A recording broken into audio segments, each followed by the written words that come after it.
Hello, welcome to Rando Tech Info and our second ever 5 in 5. 5 in 5 is a new series we're starting here on the channel where we cover 5 topics, issues, or product features in under 5 minutes. Today we are covering 5 reasons you shouldn't buy the Galaxy S21 Ultra as determined by me after over 2 months of use. As you might have guessed, the first 5 in 5 we did last week covered the 5 best reasons you should buy the S21 Ultra. So if you haven't seen that yet, feel free to go back and check it out. And while you're checking out our videos, also feel free to sub to the channel.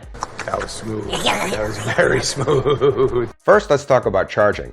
Samsung screwed this up in almost every way possible. First, they took the charger out of the box. On top of that, the phone only supports 25-watt charging. This is actually a step backwards from the 45-watt charging the S20 supported just last year. This may not be as big a deal except for the fact that this phone has a gargantuan 5,000 milliamp hour battery. Just charging from 37% will take you over 50 minutes, and wireless charging is so slow, it's actually worthless unless you are charging overnight. When you have phones like the OnePlus 9 series that can give you almost a full charge in under a half hour, this phone is just not cutting it in this department. Now let's talk about the size of this phone. It's a brick. There's just no getting around it, especially if you want to put a case on this thing, which most people will. As mentioned earlier, this phone does have a big battery, which is a big reason for the size, and longer battery life is a good thing, but at what cost? Seriously, this thing barely fits in the center console of my car, and that's what it's designed for. More than any other phone I've ever owned, I find myself taking the phone out of my pocket whenever I sit down, just because it's more comfortable. Bottom line, unless you need a phone with a 6.8-inch screen and a 5,000 milliamp hour battery, a more modestly sized phone might be better for you, like the Pixel 5 or even the base S21. Now, my next issue with this phone is pretty specific, but I think it's relevant.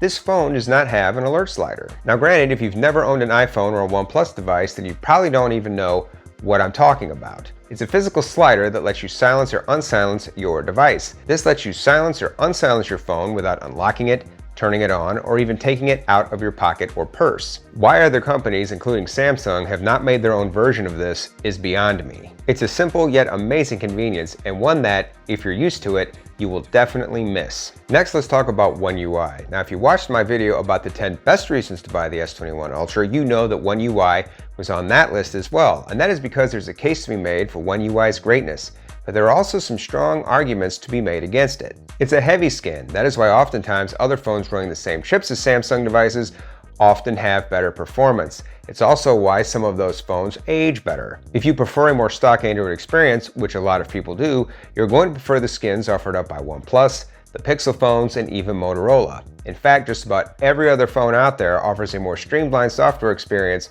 than One UI. Speaking of software experience, why does Samsung feel the need to have their own app for just about everything? They have their own messaging app, internet browser, app store, health app, payment app that no one will ever use since they ditched MST, and yes, they still have Bixby. I mean, seriously, who uses Bixby? If Samsung ever did want to lighten the software load on their phones, getting rid of these duplicate apps would be a nice start. Finally, let's talk about the biggest reason to pass on the S21 Ultra: cost. This phone was $1,200 at launch for the base model. Now granted, it's already down to $999 on Amazon right now, but I feel like that is more of a testament to how much the phone was overpriced to begin with. Not to mention, these phones depreciate crazy fast. According to Anam Hamid over at PhoneArena.com, data analyzed by smartphone marketplace CellCell reveals the phone has depreciated between 47 and 53%, depending on the storage model, since launch. And in case you aren't keeping track, the phone just came out in January,